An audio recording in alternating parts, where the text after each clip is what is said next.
Rasulullah dijadikan oleh Allah sebagai Nabiul Ummi, Nabi yang ummi, itu karena banyak hikmah.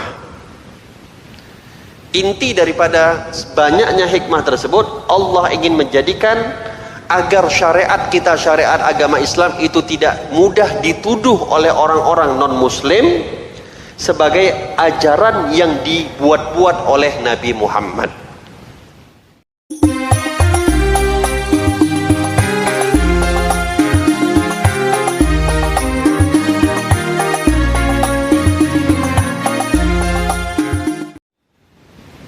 Apa itu ummi? Ummi ini adalah dari segi bahasa orang yang tidak bisa berbicara dan tidak bisa orang yang tidak bisa membaca dan tidak bisa menulis. Gelar ummi ini diberikan kepada Rasulullah. Sering kita membaca salawat, Allahumma sholli ala sayyidina Muhammadin nabiyil ummi, nabi yang ummi. Apa makna ummi?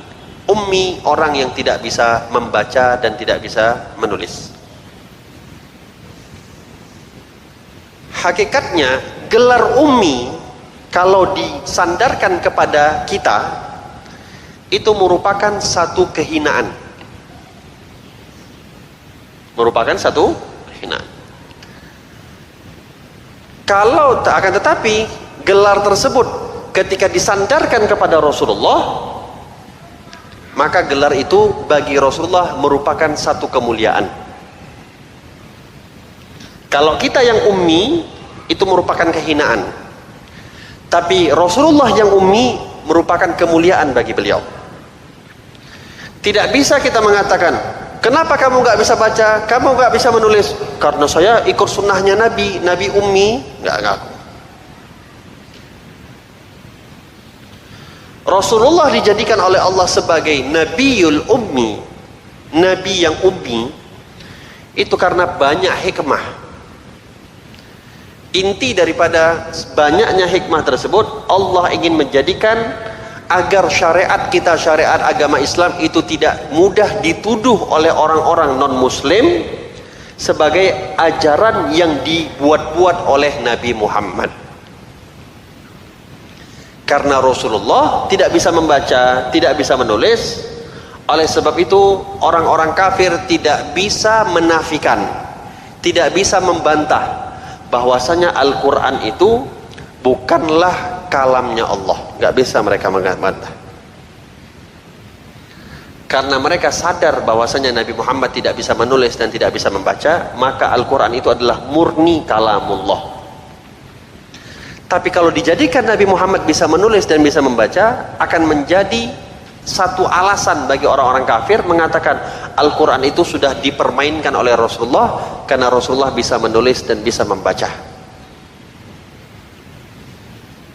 Ini salah satu daripada banyaknya hikmah kenapa Rasulullah dijadikan sebagai Nabiul Ummi. Buktinya banyak. Ketika perang atau ketika perjanjian Hudaybiyah, Rasulullah sedang berbuat perjanjian dengan perwakilan orang Quraisy, Suhail bin Amr. Ketika itu ditulis Bismillahirrahmanirrahim. Awalnya ditulis oleh Sayyidina Ali bin Abi Thalib Bismillahirrahmanirrahim, kata Suhail, Muhammad, kalau kami mengakui bahwasanya Tuhan kamu itu adalah Maha Pengasih, Maha Penyayang, ngapain kita buat perjanjian? Hapus. Bismillah, dengan cukup dengan menyebut nama Allah saja, nggak perlu pakai Ar-Rahman Ar-Rahim. Lalu dihapus oleh Sayyidina Ali bin Abi Thalib. Lalu dibuat isi perjanjian, An Muhammad Rasulillah ila Suhail ibn Amr. Isi daripada suratnya, daripada Muhammad Rasulullah kepada Suhail bin Amr.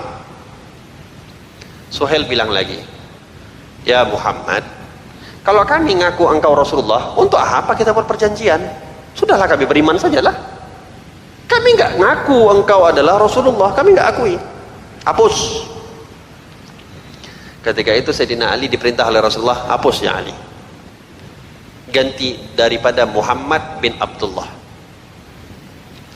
Sayyidina Ali bilang, abadan ya Rasulullah, gak akan aku hapus. Hapus ya Ali. Tidak akan aku hapus ya Rasulullah. Akhirnya kata Rasulullah, oke, kalau gitu tunjuk mana yang ada kata Rasulullahnya tadi, biar aku hapus. Menunjukkan Rasulullah meminta untuk ditunjuk, bahwasanya Rasulullah nggak tahu yang mana ada tulisannya Rasulullah. Bahkan Rasulullah itu cincinnya Rasulullah itu tulisannya Allah 3 baris, Allah, Rasul, Muhammad. Itu dijadikan cincin sebagai stempelnya Nabi Muhammad. Kenapa? Karena Rasulullah nggak bisa tanda tangan. Jadi kalau ada surat menyurat delegasi bahwasanya surat itu adalah dari Rasulullah, cukup di stempel saja oleh Nabi Muhammad. Itu bahwasanya dari Rasulullah. Karena memang Rasulullah tidak bisa menulis dan tidak bisa membaca. Tapi tadi balik lagi, itu gelar bagi Rasulullah sebagai ummi merupakan kemuliaan, penjagaan agama kita. Tapi kalau kita yang mendapat gelar ummi, jangan bangga, hina. Ya, nggak usah pakai saya ikut sunnah Nabi. Nggak semua sunnah Nabi itu bisa diikut. Mau hebat kayak manapun Anda, sunnah Nabi kawin 11 Anda nggak bisa ikut.